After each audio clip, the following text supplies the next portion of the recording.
Hai guys, jumpa lagi dengan saya di Alur Cerita Film. Bagaimana kabarnya? Semoga baik-baik saja. Jadi dalam kesempatan kali ini saya akan mengalur sebuah film yang berjudul Soulland atau Dunia Roh. Sebelum lanjut ke videonya, perlu saya ingatkan bahwa video ini mengandung full spoiler. Jadi buat kalian semua yang tidak ingin terkena spoiler silahkan bisa skip saja ya. Dan biar nggak kelamaan langsung saja di sini kita bisa masuk ke alur ceritanya.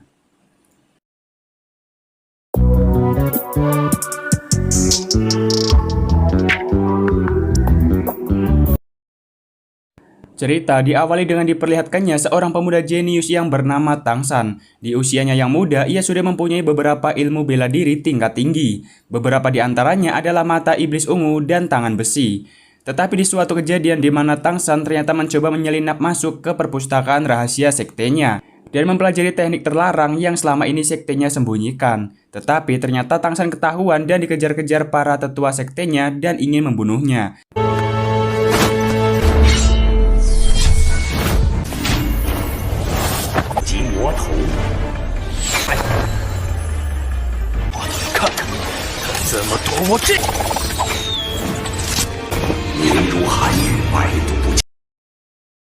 Setelah jauh ia berlari dan sampailah ia di lembah iblis dan dikarenakan sudah terpojok, pemuda tersebut pun menjatuhkan dirinya.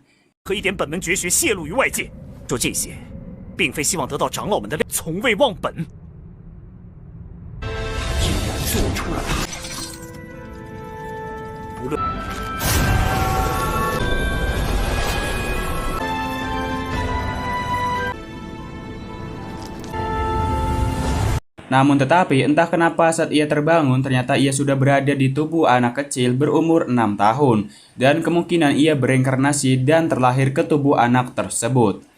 Ia saat ini berada di sebuah daerah dengan nama Dataran Dahulu. Tangsan kecil tinggal di desa yang bernama Roh Mulia.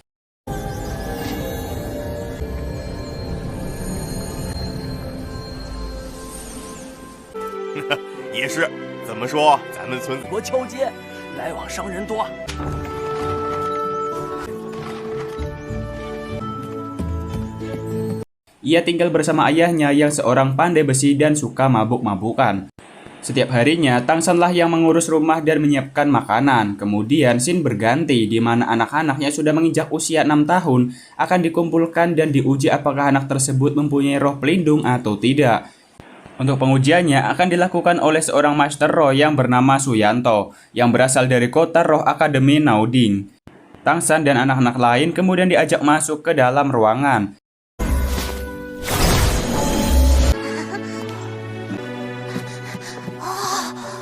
Yang nantinya kekuatan roh pelindungnya akan diuji apakah lulus atau tidak. Untuk roh pelindung mempunyai banyak variasi bentuknya dan tingkat kekuatannya. Contohnya Suyanto sendiri yang mempunyai roh pelindung berupa serigala hutan dan jenis ini sangat cocok digunakan untuk bertarung. Kemudian salah satu anak maju dan akan diuji tingkat roh pelindungnya. Kemudian muncullah aura dan senjata roh pelindung di tangan kanannya. Namun yang ia keluarkan adalah alat pertanian berupa sabit rumput. Kemudian tes kedua adalah mengetes seberapa kuat tingkat kekuatannya dan dikeluarkannya sebuah bola cahaya, di mana bola tersebut akan menyala terang jika yang menyentuhnya mempunyai energi yang cukup. Namun sayang sekali anak tersebut tidak mempunyai energi roh dan ia pun dinyatakan gagal karena roh pelindungnya tidak dapat dikembangkan. Singkat cerita, semua anak tersebut tidak ada yang berhasil lolos dikarenakan sekeras apapun latihannya tidak akan membuatnya berkembang. Dan itu semua hanya sia-sia karena tidak akan ada yang bisa menjadi Master Roh. Sampai akhirnya Tangsanlah sebagai anak yang tersisa dan mencoba melakukan tes. Kemudian ia pun mengeluarkan roh pelindung yang berbeda dari anak lainnya, yakni rumput biru perak. Namun secara tidak sengaja ia juga membangkitkan roh pelindung lain berupa palu di tangan kirinya. Namun Tangsan malah menyembunyikannya dan memperlihatkan roh pelindung yang berupa rumput. Namun sayang sekali Suyanto malah bilang kalau roh pelindung rumput lebih rendah dan sama sekali tidak berguna. Kemudian Suyanto tidak mau melanjutkan tes kedua karena ia pikir itu hanya sia-sia. Namun Tangsan bersikeras untuk diberi kesempatan untuk mencobanya terlebih dahulu. Dan seketika setelah Tangsan menyentuh bola tersebut, semua ruangan terang akibat cahaya yang ditimbulkan oleh energi Tangsan.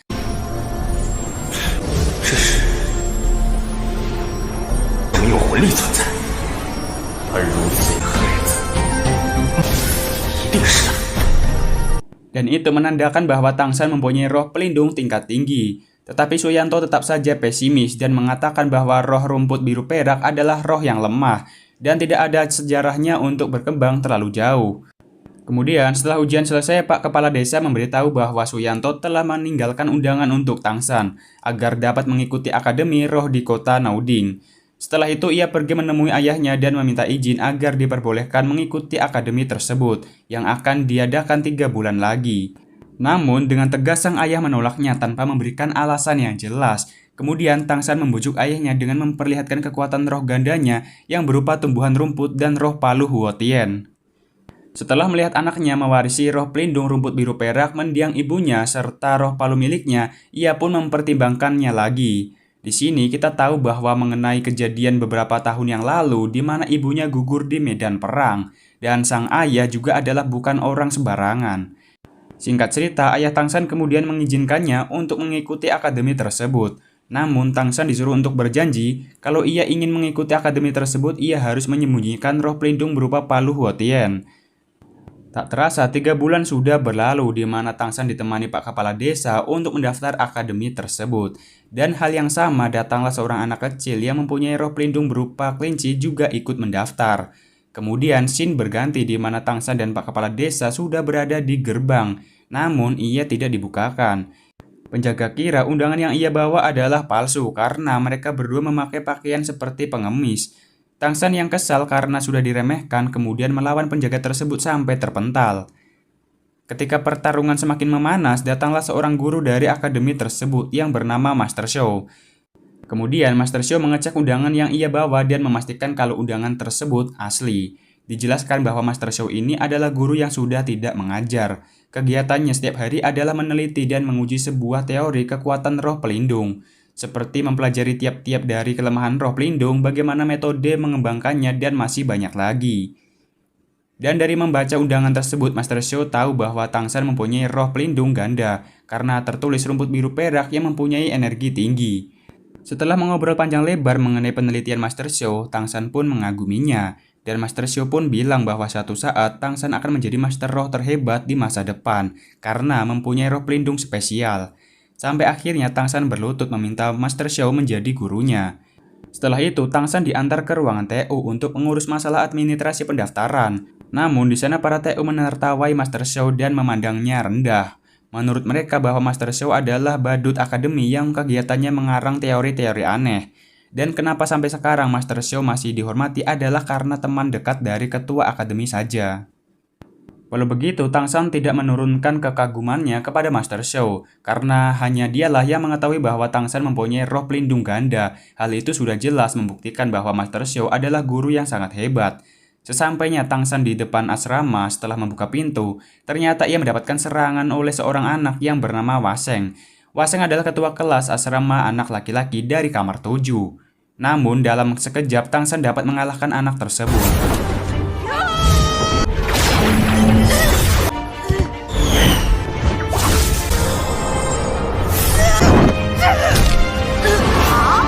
Dalam sekejap anak-anak di dalam kamar tersebut menobatkan Tangsan sebagai ketua.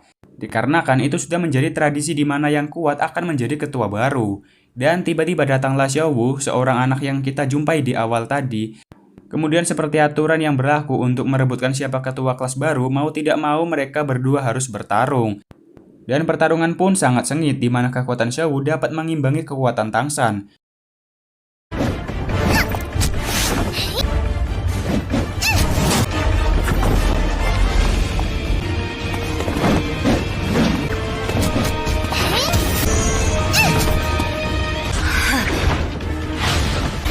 Dan pada akhirnya Tangsan dikalahkan dengan mudah oleh gadis kelinci tersebut. Tetapi dalam catatan Tangsan belum mengeluarkan semua kekuatannya. Dan hal itu pun sudah cukup membuatnya terkesan. Di mana ia belum pernah melihat gerakan seperti itu di kehidupan di masa lalu. Dari kemenangan ini Xiaowu pun dinobatkan sebagai bos baru.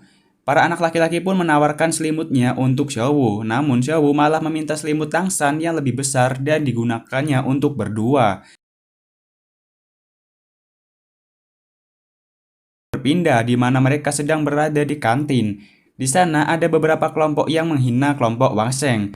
Dan ternyata di akademi ini dibagi menjadi beberapa berdasarkan status sosial. Adapun anak orang kaya mendapatkan tempat VIP seperti hotel, sedangkan asrama biasa untuk anak-anak miskin. Xiaowu yang kesal ingin memulai keributan namun berhasil dicegah oleh Tang San. Keesokan harinya, Tang San menemui Master Xiao di ruangannya dan ia menunjukkan roh pelindungnya berupa palu di tangannya. Dirasa kekuatan Tang San sudah cukup, Master Xiao pun mengajak Tang San untuk berburu cincin roh besok. Cincin roh sendiri adalah sebuah item spiritual yang bisa didapatkan dari membunuh siluman roh yang digunakan untuk menaikkan level dari Master Roh. Dijelaskan berlatih sekeras apapun tanpa cincin roh tidak akan bisa naik level. Namun di sini Master Xiao melarang Tang San menambahkan cincin roh di palu Hou Tian. Dan dia bilang juga bahwa Tang San belum boleh mengetahui alasan tersebut. Dan Master Xiao meminta agar Tang San untuk fokus mengembangkan rumput biru perak miliknya. Kemudian, ia menjelaskan tipe-tipe roh yang bisa dikembangkan, contohnya seperti roh hewan yang bisa digunakan sebagai vektor di sebuah pertarungan secara langsung. Dan ada juga alat roh yang digunakan sebagai support. Untuk Tang San sendiri, Master Xiao menyarankan untuk menjadi tipe pengontrol. Ia bisa mengembangkan sifat lentur dan fleksibilitas rumput biru peraknya menjadi sebuah perangkap yang bisa mendukung tim dalam sebuah pertempuran. Tetapi untuk memilih siluman roh juga tidak sembarangan, karena harus ada kecocokan pada jenis roh pelindungnya. Dikabarkan, tercatat ada beberapa orang yang terkena adanya penolakan akibat gagalnya penyatuan antara roh pelindung. Singkat cerita, besoknya mereka pergi ke hutan berburu di mana banyak siluman roh berkeliaran secara bebas. Di dalam perjalanan, Master Xiao memberikan sabuk kepada Tang San, di mana kegunaannya adalah untuk membawa barang bawaan secara praktis. Lalu ia menjelaskan klasifikasi siluman roh yang bisa dibedakan berdasarkan umurnya. Ada yang puluhan tahun, ratusan tahun, dan seterusnya. Semakin tua umurnya maka akan semakin kuat siluman roh tersebut dan juga akan lebih sulit dilumpuhkannya oleh seorang Master Roh. Hingga tak jarang banyak yang membentuk sebuah tim untuk memburu satu siluman roh saja. Dan perlu diingat seorang Master Roh yang pemula tak akan bisa menyerap siluman roh yang lebih kuat. Apabila memaksa, ia akan mati. Setelah sampai di tempat hutan berburu, di sana banyak sekali orang yang membentuk sebuah tim untuk berburu siluman roh. Namun Master Xiao berpesan agar tidak mempercayai seseorang di tempat seperti ini, apalagi dengan orang yang baru dikenal. Dikarenakan sebuah tim harus dibentuk sebaik mungkin dan saling melengkapi, bukannya dibentuk sembarangan asal rekrut. Hutan berburu adalah tempat yang sangat dijaga ketat, sehingga apabila ingin masuk, ia harus menunjukkan ID card terlebih dahulu agar bisa masuk untuk berburu. ID card sendiri mempunyai 6 tingkatan yang terukir simbol-simbol. Simbol-simbol tersebut mewakili 6 Master Roh legendaris. Tentunya semakin tinggi ID card-nya, maka akan semakin luas tempat berburunya. Dan ID card sendiri yang mempunyai tingkatan paling tinggi dimiliki Master Roh bergelar Douluo. Sesampainya di dalam, mereka memulai pencarian. Kemudian Master Xiao mengeluarkan roh pelindungnya berupa hewan yang bermutasi bernama Liu Shenpao. Kemampuannya adalah mempunyai penciuman yang sangat tajam dan dapat mengeluarkan kentut halilintar. Dijelaskan juga bahwa roh pelindung juga terkadang mampu melakukan mutasi. Sayangnya dalam kasus Master Xiao di mana roh pelindungnya malah bermutasi menjadi lebih lemah. Hal inilah yang membuatnya mentok di level 30 dan membuatnya menjadi bahan ejekan di akademi. Mereka berdua lalu melanjutkan perjalanannya lebih jauh ke dalam hutan.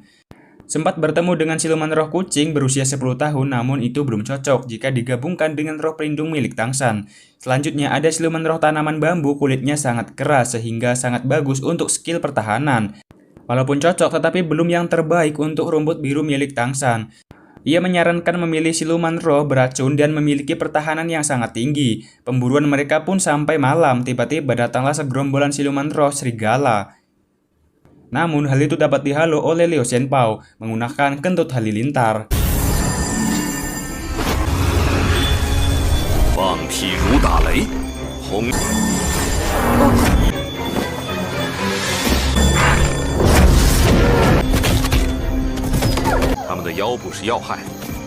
Namun, hal itu membuat siluman roh yang lebih kuat datang dikarenakan tergiur oleh aroma darah yang berceceran. Siluman roh tersebut adalah berupa sosok ular beracun yang paling mematikan. Walaupun sangat cocok untuk roh pelindung Tang San, namun Master Xiao mengajak Tang San untuk lari dari tempat itu dikarenakan sangatlah berbahaya. Kemudian Liu Shenpao yang mencoba mengalihkan ular tersebut pun harus terkena amukan ular tersebut. Sehingga di saat terkena gigitan ular, Master Xiao mencoba menariknya kembali. Sadar bahwa tidak ada kesempatan untuk kabur, Tang San pun mencoba menghadapinya.